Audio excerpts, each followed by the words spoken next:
तो ये तो आपका जर्नी हो गई जो आज यहाँ तक हेलमेट मैन की पहुँची है। जैसा कि हमने पहले डिसाइड किया था, इंटरव्यू 2 स्टेप में होगा। ये जर्नी आपने हर किसी को बताई, सब जगह चली, दर्शकों ने इसको जाना। इसके बाद जब व्यक्ति समाज में एक कदम उठा रहा होता है, आज रोड सेफ्टी के लिए कई सारे NGOs बन गए हैं। आप चूँकि अकेले की दम पे खड़े होके कर रहे हैं, आप परिवार में भी तमाम काफ़ी सारे लोग हैं आपके, सपोर्ट करते भी होंगे, नहीं करते, क्योंकि जाहिर सी बात है एक व्यक्ति जो अच्छी खासी नौकरी, घर परिवार पूरा समृद्ध था, बिहार से जैसा आपने बताया आप आते हैं, पैसे की कभी कोई दिक्कत नहीं, आपने घर बेचा। घर बेचने के बाद तमाम तरह की आपने जॉब छोड़ दी अपनी, मतलब घर वालों की नज़र में तो डाउनफॉल कहा जाएगा उसको। बिल्कुल। आप भले ही अपने दिमाग में, अपनी नज़र में उठ रहे हो, समाज के बीच जब जाते हैं तो लोगों से लड़ना कि भाई वो ये बता रहे हैं, उनको इस तरह से टैकल करना, समझाना, मेंटली प्रेशर कितना रहता है? ये जो आप शब्द कह रहे हैं, आपके ऊपर भी कितने सारे प्रेशर आ रहे होंगे कहने में। और देखिए, कहने वालों का कुछ नहीं जाता, सहने वाले ही कमाल करते हैं। और कौन ढूंढे जवाब दर्दों का, लोग तो सिर्फ सवाल करते हैं। यहाँ हमारे भारत में हर पल पल पे लोग सवाल करने वाले होते हैं, चाहे जो हमसे कोई हेलमेट ले रहा हो या कुछ भी क्यों दे रहा हूँ, ये भी लोगों के बीच सवाल रहता है। और सबसे बड़ी बात है कि आखिर हेलमेट्स के पीछे इतना बड़ा त्याग क्यों, इसके लिए हर जगह पे, हर स्टेप पे लोग सवाल करने वाले होते हैं। चाहे मेरा परिवार हो, चाहे सरकारी विभाग हो, चाहे आम व्यक्ति हो, हर किसी के, या पॉलिटिशियन हो, हर विभाग सवाल करता रहता है। और मुझे कार्य करने से पहले, लोगों के पहले सवाल का ही मुझे संघर्ष करके वो आगे बढ़ना होता है। और इन सब चीज़ों में जो भी आपने देखा कि ये त्याग, ये मेरे दोस्त भी, यानी कि एक जो मेरा दोस्त मरने के बाद और बाकी सब दोस्त, उनके लिए भी हास्य के पात्र। भाई इतना डेप्थ तक क्यों आके, क्यों ऐसे पागलपन वो चीज़ें करके अपना घर बेच देना, नौकरी छोड़ देना, इतना बड़ा त्याग आखिर क्या, आखिर ज़िंदगी का मुद्दा क्या है, इससे क्या मिलने वाला है? लोगों को यही दिखता है कि इससे क्या मिलने वाला है। मैं आज जिस जगह पे हूँ, जिस शहर में हूँ, ये वैसे गौतम बुद्ध की ये धरती है, और ये शहर भी गौतम बुद्ध वो है जो कि जनहित के लिए एक राजपुत्र होकर के उनको सन्यासी बना पड़ा। और आज किसी का भी हम अपने भारत का इतिहास उठा के देखते हैं तो बड़ा ही अच्छा लगता है। लोगों को इतिहास में वैसे जो हिस्टोरिकल बनाने वाले हैं वो नाम बड़े प्यारे लगते हैं, तस्वीरें बहुत अच्छी लगती हैं। हमारे देश में भगत सिंह हर किसी को चाहिए, वैसा जुनून, लेकिन भगत सिंह बनाने के लिए किसी का योगदान के पीछे कोई नहीं आ पाता है। इस देश में हमने पहले ही कहा कि जो मौत के आंकड़ों में हमारा भारत नंबर 1 बन चुका है, और फिर भी हमारे अंदर गुस्सा नहीं है। मैं एक भारतीय युवा हूँ, जब अपने मित्र को देखा कि गलती क्या थी, सिर्फ एक हेलमेट ही तो नहीं था, आखिर ऐसा क्या था, एक हेलमेट ना होने की वजह से एक घर का चिराग बुझा, और एक ज़िंदगी के पीछे 100 ज़िंदगियाँ जुड़ी होती हैं। लेकिन हमारे इस देश में विडंबना ये है, अगर किसी का हादसा हो जाता है तो लोग यही कहते हैं, ओह उसकी किस्मत में ही यही था। अब उस परिवार के बाद मिलने के बाद सिर्फ हमारे यहाँ ऐसे रीति रिवाज, ऐसे सिस्टम बनाएंगे कि कहीं ना कहीं कुछ लॉजिक घुमा देते हैं, लेकिन उस तथ्य के पीछे नहीं जाते हैं। हम ये देखते हैं कि किसी का हादसा हो गया, सरकार भी बहुत सारे मुआवजे देने की बात कर रही है, जैसे केंद्र सरकार की अलग अलग योजनाएं हैं, लेकिन कभी कोई उस गांव में अगर 100 लोग शिक्षित हैं, अगर किसी परिवार में हादसा हो गया तो 100 शिक्षित में से कोई उस परिवार की मदद के लिए कोई नहीं जाएगा। और सबसे बड़ी बात है कि हमारे देश में जिस परिवार में हादसे होते हैं वो परिवार ज़िंदगी भर के लिए गूंगा बन जाता है, और गूंगे की इतिहास दुनिया नहीं समझना चाहती है। और 8 साल पहले मेरे भी साथ यही हुआ था, जब मेरे मित्र के साथ हादसा हुआ था। चाहता तो मेरे पास अच्छी लाइफ थी, जो आपने घर की बात कही, जो नौकरी की बात कही, मुझे क्या ज़रूरत था ऐसे करने के लिए। मैं जिस संघर्ष करके एक गाँव से लड़का होकर के चला था, हर कोई अपना कैरियर बनाने के लिए, और मेरी कैरियर लाइफ में वो सब कुछ था जो कि एक आज के डेट में हर युवा चाहिए था। लेकिन शिक्षा भी यही है हमारे देश की, जो मिट्टी में एक जुनून की जो इतिहास, कि हमारे देश में चुनौतियां क्या है, युवाओं को लड़ना चाहिए। आज युवाओं को तो सबसे बड़ा भाता है कि हम अच्छी पढ़ाई करके अच्छे कॉलेज में स्टडी के बाद हम फॉरेन में जाएँ, नौकरी चाहें, वहाँ उनको प्यारा करता है बड़ी बड़ी ड्रीम्स, घर खरीदना, गाड़ी खरीदना। आज उनकी लाइफ स्टाइल अपने गाँव में आकर, उससे क्या हमारे देश की समस्याएँ ख़त्म हो जाएगी। लेकिन मुझे कहीं ना कहीं युवाओं को दिखाना था कि हमें चुनौतियों के लिए लड़ना है, और जब तक आप अपने अंदर पागलपन नहीं लेके आएंगे तब तक आपके पीछे कोई भी आपके कार्यों को नहीं समझ पाएगा। तो वो पागलपन, मैं तो कार्य कर ही रहा था आज सर पे जो हेलमेट भी लगा करके, जब आप करते हैं तो आपके पागलपन के पीछे कोई योगदान के लिए नहीं आता है। मुझे बड़ा दुख होता है कि आपने जो एनजीओ का नाम लिया, बहुत सारी ऐसी चीज़ें, लेकिन किसी ने पूछा नहीं कि जो आप कार्य कर रहे हो इसमें आपका भी कुछ दायित्व तो बनता है। भारत के 22 राज्यों में पिछले 8 सालों में घूम घूम के कार्य कर रहा हूँ, ना जाने कितने सारे विभाग, सरकारी हर सरकार से लेकर के बॉलीवुड से हर कोई ट्वीट करता है, लेकिन कभी कोई, मैंने पहले ही कहा, कोई दर्द नहीं समझता है आखिर वो मित्र कैसा दर्द है। क्योंकि मैं हर दिन जो न्यूज़पेपर उठाता हूँ, टीवी देखता हूँ, हर चैनलों में देखता हूँ, जो हादसे होते हैं दूसरों के लिए सिर्फ एक हादसा रहता है, लेकिन मेरे लिए वो दर्द होता है और वो कहीं ना कहीं मजबूर करता है कि मैं वो चीज़ें कार्य करूँ। आज उन्हीं सब चीज़ के पीछे आज अपना सब कुछ त्याग कर भी फिर भी धरातल पे मैं स्वयं खड़ा हूँ और फिर भी मेरे मोटिवेशन में कम नहीं है, क्योंकि मैं श्री रामचंद्र की भी ये भूमि है जो कि जहाँ एक पिता की एक बात पर उन्होंने सिंहासन त्याग कर सीधे बनवासी हो गए थे, उसी तरीके से मैं एक मित्र को छोड़ने के बाद मैंने पहले ही त्याग दिया था कि नहीं, इस भारत के अंदर वो दोस्ती जिंदा करना है। आपने पहले भी कृष्ण और सुदामा की दोस्ती वो चीज़ें देखी होगी, तो लीला, और कहीं ना कहीं मेरे दोस्त का भी नाम कृष्ण ही था। आज के डेट में भले ही कार्य करते एक सुदामा बन चुका हूँ, कंगाल हो चुका हूँ। आपके भी न्यूज़ में यही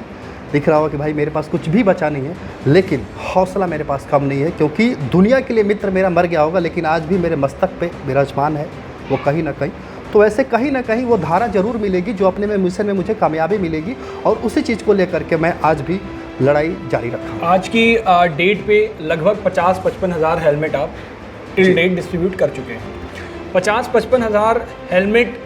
अपने आप में डिस्ट्रीब्यूट करना पहले तो एक बड़ा खर्चा वाली बात होती है, और उसके बाद जब आपने नौकरी छोड़ी, घर छोड़ा, ये सारी चीज़ें करी, आज लोगों के मन में सवाल आता है कि भाई हेलमेट मैन के पास ये पैसा कहाँ से आ रहा है। ये एक सबसे बड़ा सवाल होता है। और जब आप कोई सरकारी विभाग में बुलाया जाता है या कहीं भी जाते हैं तो वहाँ भी मुझे नहीं लगता ये कोई क्वेश्चन पूछता होगा, लेकिन अंदर से रियलाइज़ कर लेते होंगे कि कहीं से मुझे लग रहा फंडिंग मिल रही है। ये पैसा कैसे और ये काम कैसे फिर आया? ये भारत का एक आईना है जो कि कहीं ना कहीं मैं उस आईने में मुझे लगता है बहुत फिट बैठता हूँ हर युवाओं के लिए। जब कार्य आप करने जाते हैं तो हमारा सिस्टम भी है, जब आप हेलमेट बांट रहे होते कोई ये नहीं कहता है कि भैया आप ऑफिस में पानी ही पी लो। हर कोई कहते हैं कि अच्छा हेलमेट पहनो, आप हेलमेट बैठने वाले 10 हेलमेट तो हमारे ऑफिस में ही दे देना। यानी कि लोग हेलमेट्स पहले उनको चाहिए क्योंकि मैं हेलमेट, लेकिन कभी कोई इस दुनिया में सबसे बड़ा चीज़ है कि अगर देने वाला अगर आप दानी बन गए ना, तो कर्ण के बारे में आपने जो इतिहास जो सुना होगा कि हाँ सिर्फ वो जो दानी ही था देने के लिए, तो लोग यही सोचते आखिर कर्ण के पास, ऐसा किसी के भी इतिहास के पास आखिर आया कहाँ से, वो बंदा आखिर क्यों कर रहा है। लोग सिर्फ यही समझते हैं कि हेलमेट मैन है, हमें हेलमेट ही देगा ये, लेकिन ये नहीं सोचते कि आखिर हेलमेट मैन बना क्यों। आपके उसके पीछे कोई नहीं जाता है मकसद के पीछे कि आप आखिर क्यों भी ऐसे कर रहे हो। और मैं आपसे हेलमेट मांग रहा हूँ, और अब दिन गर्मी जाड़ा बरसात एनी टाइम आप हेलमेट लगा के रहते हो, मेरे ऑफिस में आते हो, आखिर आपके पास ये हिम्मत कहाँ, जुनून कहाँ से आती है, उसके लिए कोई भी नहीं सोच पाता है। और कहीं ना कहीं मुझे भी ये एक अपने आप में एक हौसला जो होता है एक डिमोलाइज करता है कि मतलब मैं जो कार्य कर रहा हूँ, जिस मिशन के लिए निकला हूँ, वह ऑफिस का भी या कोई भी किसी जिले का ऑफिस बात करूं या फिर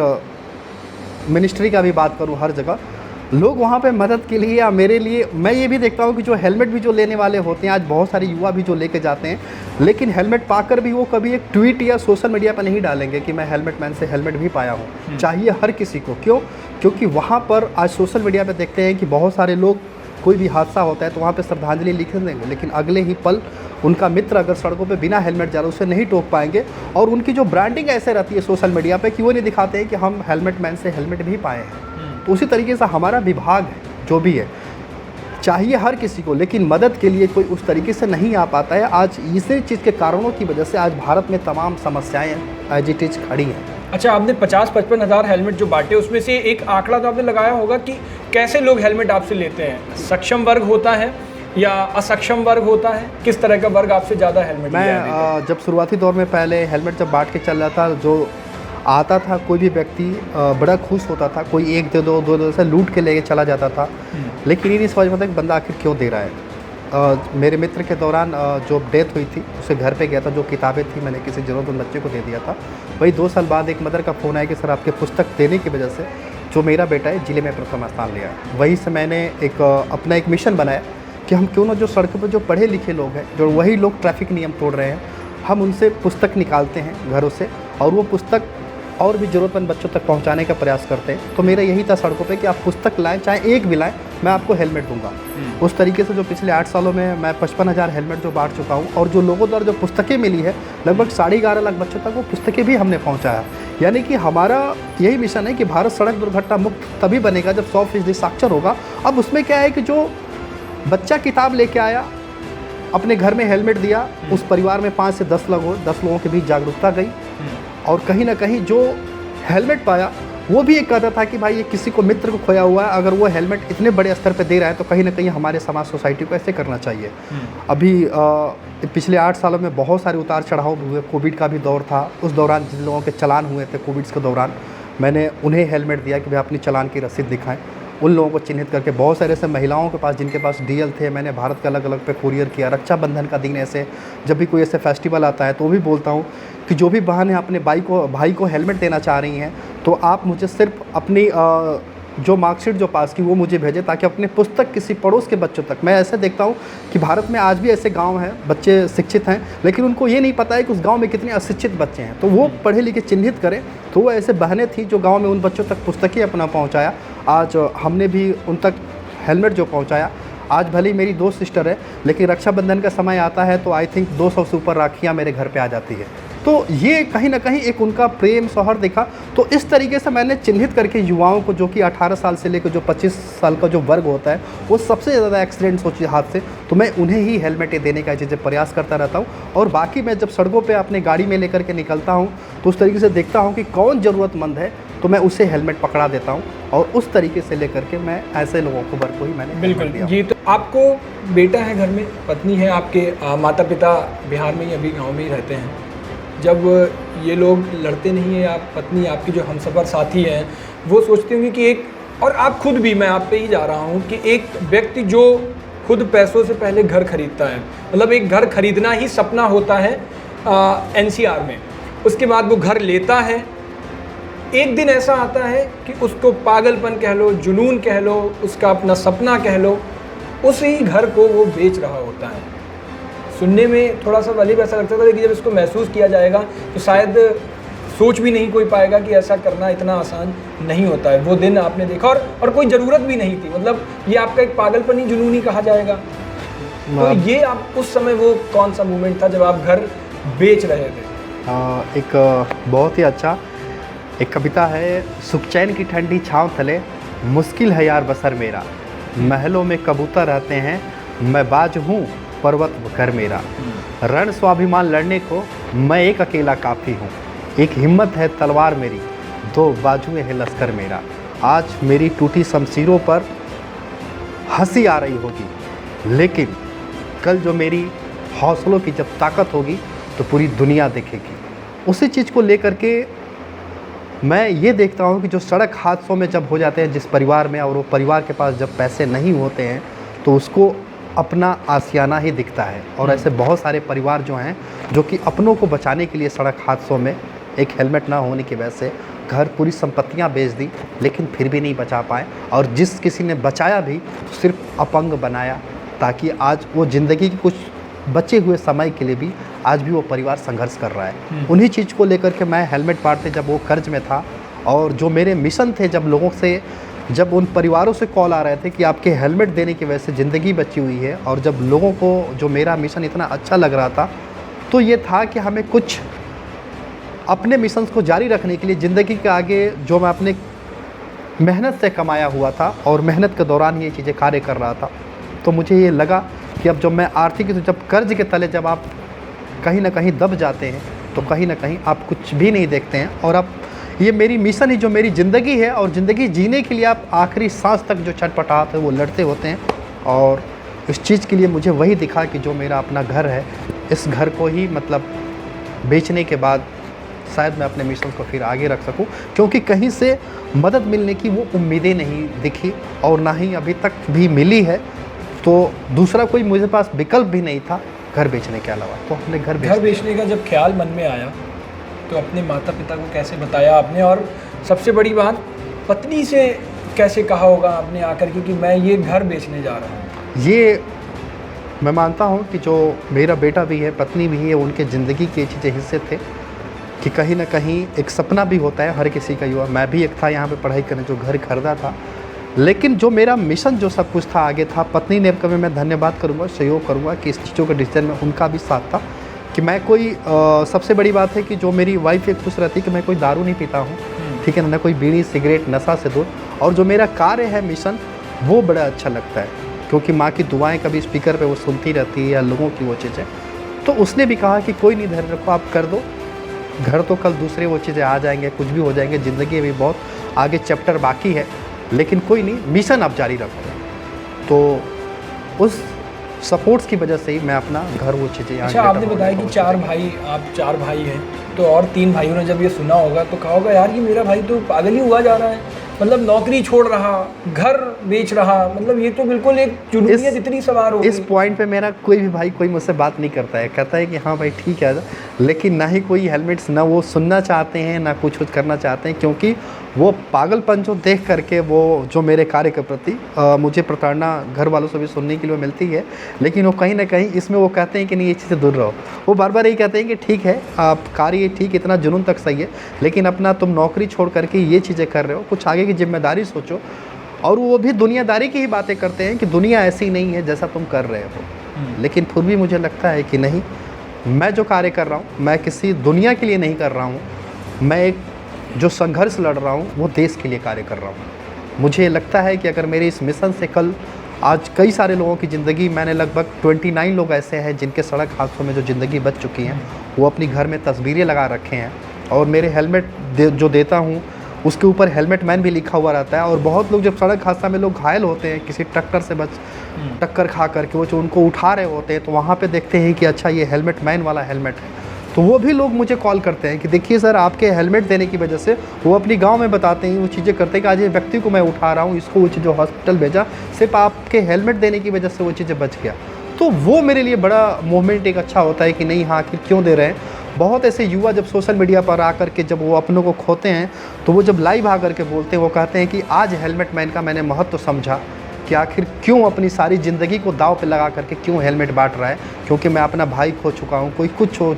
मतलब रोते हुए वो आंसुओं से जब सोशल मीडिया पर वो बातें करते हैं, तो मुझे लगता है जब मेरी वाइफ, पत्नी या हर कोई देख रहा होता है, जो मेरे साथ रह रहे होते हैं, तो उनको लगता है कि नहीं, मेरा मिशन वो चीज़ें सही राघवेंद्र जी, ये तो आपकी बात ठीक है, आप कोई 5-10 रुपए की चीज़ तो दे नहीं रहे हो। एक हेलमेट की अमूमन अगर कीमत होगी तो 500 से 800 रुपए के बीच नॉर्मल सी जाती है। और ये सवाल मेरा नहीं है, दर्शकों का भी सवाल होगा, और आपसे जितने लोग मिलते होंगे पता नहीं कई दफ़े ये बात पूछ चुके होंगे कि आप कब तक, मतलब ये जो आप छोड़ दिया, चलो ठीक है, वो पैसा जितना भी आपकी सेविंग्स होंगी एक अलग का विषय है, घर बेच दिया, पैसा तो एक मतलब ऐसा तो है नहीं कि वो बढ़ता ही बढ़ ही जा रहा है, वो तो आप खर्चा ही हो रहा है, क्योंकि आप अभी जॉब आप तो सब छोड़ चुके हो, तो वो भी कम हो रहा है। आपने इतना रखा होगा तो इतने से वो नीचे ही जा रहा है, और आप 500-800 रुपए की चीज़ जनता को अभी 50-55 हज़ार हेलमेट बांट चुके हो। तो एक दिन तो मतलब कब तक चलेगा ये? एक दिन तो आएगा कि आपको फिर वहाँ पे बिल्कुल ख़त्म हो जाएगा, तब आप क्या करोगे फिर वहाँ से? सर कैसे ख़त्म हो चुके हैं, ये तो हमारे देश के करोड़ों जनता है, ये उनको तय करना है कि जो हमने कार्य किया। और हेलमेट सही बात है, 800-1000 रुपये की वो चीज़ें आती है, कोई एक किसी को रुमाल भी नहीं दे पाता है, कोई किसी को कुछ अपना एक गुम हो जाता है तो शरीर, एक पेन भी गुम हो जाता है तो वो बच्चा दिन भर परेशान रहता है कि लेकिन मैं एक हेलमेट दे रहा हूँ। लेकिन मेरा सोच उन परिवार, अभी भी माता पिता के लिए है कि आखिर मैं इतने हज़ारों परिवारों तक जो हेलमेट पहुंचाना, क्योंकि ये आसान नहीं था, जो दे रहा हूं, एक सोच पैदा करना है कि भविष्य में सड़क हादसों के प्रति वो जागरूक हो जाए। जिनकी एक औलाद है वो आज अपने बच्चे को सारे सपने के लिए वो पूरा कर रहे हैं, लेकिन एक हेलमेट भी ज़रूर दें। और ये भारत में जो लोग असली मेन इंपॉर्टेंट चीज़ होता है जो हर परिवार नहीं टोक पाता है, मैं चाह रहा हूँ कि हर कोई अपनी चुप्पी तोड़ के टोकना चालू करे। जब एक हेलमेट मैन अगर अपनी संपत्तियों को बेच करके सारी चीज़ें करके हेलमेट दे सकता है, तो दूसरे लोग क्यों नहीं अपनी एक आवाज़ उठा पाते हैं कि किसी को भले ही वो अनजान व्यक्ति हो उसके लिए क्यों नहीं टोक पाते हैं। तो मैं यही चाह रहा हूँ कि मेरी कहानी से लोग यही सीखे कि कम से कम मैं हेलमेट नहीं दे सकता हूँ, लेकिन चुप्पी जो अपनी तोड़ करके दूसरे को जागरूक तो कर सकता हूँ। आप सड़क पे चलते हैं तो वहाँ पे पुलिस को ही देख करके क्यों टोके? एक आम आदमी का क्यों नहीं राइट बनता है कि भाई सड़क पे जा रहे हैं, अगर छोटे नाबालिग बच्चे हैं, उनके पेरेंट्स किसी के बाइक ले लिए, अगर 4-4 लोग बैठे हैं तो क्यों नहीं उसको टोक रहे हैं? कोई रॉन्ग साइड चल रहा है, क्यों नहीं वहाँ पे 10 सेकंड खड़े होकर के ये कहें कि आप रॉन्ग साइड, आप दूसरों के लिए भी कारण बन सकते हैं हादसे का और खुद अपनी लापरवाही कर रहे हैं। तो ये हमारा भारत होना चाहिए। और कहीं ना कहीं इन्हीं सब चीज़ों की वजह से, ना ठोकने की वजह से आज इतने हादसे हो रहे हैं। और मैं यही चाहता हूँ कि भारत में लोग कुछ बदलाव लेकर के आए, और आज उसी बदलाव को लेकर के है कि जो आज सरकारी सिस्टम या किसी की भी बात करूँ, आज मदद बहुत लोगों के सुनते रहते हैं, हिंदुस्तान में बहुत चीज़ वायरल हो जाते हैं, शायद आपके चैनल के माध्यम से हो चीज़ जो लोगों के पास जाए, अगर कोई मदद भी हो सके हमें मिल जाए। आप जो इतनी समस्याएं जो मेरी न्यूज़ में ये चीज़ें कह रहे हैं, सारी बातें हो सके, ये मेरी जो समस्या अभी मेरे लिए है चैलेंज, कल को ऐसी ना रहे, मैं कुछ और अगर मदद मिल जाए तो शायद मैं अपना कार्य जारी रख सकूँ। लेकिन ये है बहुत ही मुश्किल परिस्थिति है जो मैं लड़ रहा हूँ, जो सहन कर रहा हूँ, इस चीज़ों को मैं ही बर्दाश्त वो चीज़ें कर रहा हूँ, लेकिन फिर भी एक जो हौसला है, कहीं ना कहीं एक उम्मीदें हैं। अच्छा, आपको तमाम जगहों से ट्रैफिक पुलिस अपना एक एम्बेसडर बनाती है, जगह जगह पे आप लगभग सभी स्टेट्स को घूमे हैं, साउथ में भी, अभी आप पिछले दिनों देहरादून में भी थे, तो जगह जगह आपको बुलाया जाता है, यूनिवर्सिटीज़ आपको बुलाती हैं, आप वहाँ जाते हो, एडमिनिस्ट्रेटिव डिपार्टमेंट भी आपको कई बार बुलाता है, आपसे कार्यक्रम करवाता है, सब करवाता है। आप दर्शक जानते होंगे और मैं बता भी दूं कि आप सोनू सूद से भी मिले हो, मंत्रालय में भी कई लोगों से मिले हैं, जो मंत्री हैं रविशंकर प्रसाद के साथ आपकी मुलाकात हुई, इन सब लोगों से मुलाकात हुई, सब ने बात करी, आपके ट्वीट रिट्वीट हुए, वो भी हुआ, सब इंटरव्यू हुआ, सारी चीज़ें हुई। मदद की तरफ किसी ने हाथ बढ़ाया? क्योंकि ये नाम जो मैंने लिए, ये ऐसे सक्षम नाम थे जो आज के समय में, आज के दौर में जाने पहचाने चेहरे हैं और जनता के बीच थोड़ा एक मदद की गुहार कर सकते थे आपके लिए। उनसे मिलने के बाद और आज जब आप बैठे हैं तो क्या अंतर है? कुछ अपने को अलग महसूस कर रहे हैं? ये बहुत आपका अच्छा, अभी तक चैनल से आपका बहुत अच्छा क्वेश्चन है। और जैसे बड़े बड़े आप लोग नाम ले रहे हैं, मैं भी बड़े लोगों से जब मिलता हूँ तो मेरी भी उम्मीदें बढ़ जाती हैं कि शायद इस मुलाकात के बाद वो भी मुझे कुछ मदद, ऐसी चीज़ें मिल जाएगी। लेकिन उस मदद के बाद भी मुझे भी वो कल्पना, आज भारत में बहुत सारे लाखों करोड़ युवा शायद जैसे इंटरव्यू को देख रहे होंगे तो एक उम्मीदें जगती होगी, शायद वो भी सोच रहा होगा कि मैं कल किसी बॉलीवुड या किसी से भी ऐसे मिल रहा हूँ तो शायद मेरी भी किस्मत चमक जाएगी। लेकिन वो मेरे साथ ऐसा कुछ नहीं हुआ। चाहे किसी भी मिनिस्टर की बात करें या हर कोई ट्वीट करता हो या कुछ भी, वो नहीं हुआ। हाल फिलहाल अभी देहरादून गया था, पहली बार ऐसे वहाँ पे ट्रैफिक एसपी अक्षय कुंडे जी ने, उन्होंने आमंत्रित किया था मुझे, बड़ा ही अच्छा लगा। देहरादून में हर जगह कैंपेन भी किया, उन्होंने 100 हेलमेट भी हमें दिया था बांटने के लिए। लेकिन आज तक उसके अलावा कोई ऐसा कोई ये भी हो, विभाग हो, कोई 10 हेलमेट भी दे दे कि नहीं आप ये बांटिए, ये अभी तक मुझे नहीं दिखाई दिया। हाँ, आप जिसकी बात कर रहे हैं, जिन लोगों की तारीफ़ें मुझे बहुत मिलती है इस भारत में, भले आज पैसा या कुछ ना हो, लेकिन सराहना और तारीफ़ों की तो मेरे पास बहुत सारी अंबार है। लेकिन जो मेरा मिशन है उन तारीफ़ों से अंबार से एक नहीं, क्योंकि ये सबसे बड़ा इकोनॉमिकल की चीज़ें आती है। लेकिन अब उसके लिए अभी दरवाजे नहीं खुले हैं, पता नहीं वो कब होंगे। और मैंने आज तक किसी से मांगा भी नहीं कि आप मुझे वो चीज़ें बंद, क्योंकि जब आप इस देश के लिए कार्य कर रहे हैं, जब आप सब कुछ त्यागने के लिए आपको मांगने की क्या जरूरत, तो देश को उनको तय करना है कि जो आज बड़े बड़े लोग होते हैं जो मंचों पे करते हैं, हमेशा हर कोई गरीबों की बात करता है, वो चीज़ें मसीहा, लेकिन सिर्फ मंचों पर क्या वो शब्द भर हैं। ग्राउंड पे जो हमारे देश में जो युवा, भगत सिंह की हमने शुरुआती दौर में बात की, आखिर कैसे वो बनेंगे जब लोग सपोर्ट्स करेंगे। अगर आज मुझे भी कोई सपोर्ट करेगा तो मैं नाम लूँगा कि नहीं उन्होंने सपोर्ट किया। आज मुझे देहरादून ने बुलाया, 100 हेलमेट का मैं नाम ले रहा हूँ कि नहीं उन्होंने चीज़ किया। लेकिन अभी तक यही दुर्भाग्य रहा है कि कल तक पर्दे के पीछे मैं भी जानता था कि शायद ये लोग होंगे, वो मदद करेंगे वहाँ जाने के बाद, लेकिन वो नहीं हुआ। तो मैं आज नहीं हूँ, मैं आपके चैनल के माध्यम से ही कर रहा हूँ कि नहीं मिला। अगर होता तो मैं शायद आज कैंपेन जो कर रहा हूँ और मेरा बड़ा हुआ होता, आज बड़े स्तर पर वो चीज़ें खा रहे, आज मेरे बहुत सारे साथ वॉलंटियर वो चीज़ें होते हैं। लेकिन कहीं ना कहीं इन आर्थिक परिस्थितियों की वजह से ही मैं पीछे भी हूँ और थोड़ा सा अपना मिशन जो कि मुझे बहुत कुछ तय करना पड़ता है और संघर्षों से भी गुजर रहा हूँ। बिल्कुल, जाहिर तौर पर तो आप सोच सकते हो कि इंसान मेंटली, फिजिकली, फाइनेंशियली कई सारे प्रेशर से जूझते हुए आप लोगों के बीच पहुंचता है। देखिए, ये कोई आम बात नहीं होती, जितनी भी हमने पूरी दास्तान सुनी है, ये एक आम बात नहीं थी। आप जब किसी का जन्मदिन होता है या कुछ ऐसा होता है, तब एक गिफ्ट ले जाने में 50 बार सोचते हो और तब पैसा निकालते हो। ये अमूमन राह चलते आपको दे देंगे और कोई 10-15 रुपए की चीज़ नहीं है, चीज़ है 500, 800, 1000 रुपए की चीज़ होती है। उससे भी बड़ी बात एक ये है कि वो एक जो जज्बा होता है, चाहते तो ये भी अपनी नौकरी छोड़ना, आज के दौर पे अगर 10,000 रुपये की भी कोई नौकरी कर रहा होता है तो इतना आसान नहीं होता है नौकरी को सीधे रिज़ाइन मार देना। इन्होंने वो किया। एक उम्मीद करिए कि आपने सोच करके देखिए, कल्पना कीजिए आपने घर खरीदा हो अपने पैसों से और एक समय ऐसा देख रहे हो कि वो घर बेचना पड़ा हो, और वो भी उस वक्त में जब आपकी शादी हो गई हो, आप मतलब एक आपको पूरा फ्यूचर देखना है, तब आप ऐसे डिसीजंस ले रहे हो। तो ये एक बहुत बड़ी बात। ये ना मैं सजेस्ट करूंगा कि ये भिखारी बन जाएं और आपसे भीख मांगे, और ना मैं चाहूँगा कि आप इन्हें भीख के तौर पर वो चीज़ें दें, क्योंकि ये दानी इन्होंने जब शुरुआत ही अगर इतना बड़ा सोच के की, तो मैं नहीं चाहता हूँ कि भिखारी बन के आपके सामने भीख मांगने लगे, या सरकार के सरकारी मंत्रियों से, बॉलीवुड वालों से, अभिनेता अभिनेत्रियों से, किसी से नहीं। लेकिन ये तो आपको सोचना होगा ना, आपको तय करना होगा कि अगर आपके बीच से एक हेलमेट मैन